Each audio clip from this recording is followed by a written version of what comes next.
Našla som dupe na túto lícenku od Patricta v odtieni She Knows Wushi Is. A je to táto lícenka od NYX Cosmetics Buttermelt Blush v odtieni 10.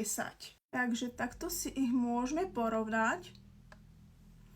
Vyzerajú naozaj dosť podobne. Toto je Patricta a toto je NYX. Táto je trošku viac do hnedá a táto je viac do červená. Takže s týmto štecom naberiem túto od Patricta.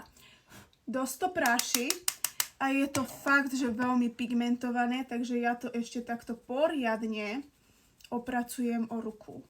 A na túto stranu si dám Patricta.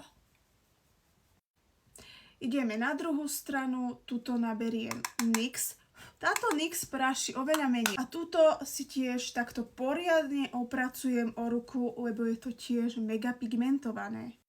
A dám si ju na toto líčko. Takto na prvý pohľad by ste ani nezistili, že mám dve rozdielne lícenky. Tuto je vidieť, že je viac do hnedá a tuto je vidieť, že je to viac do červená. Ale nejaký veľký rozdiel tam nie je, akurát je obrovský rozdiel v cene.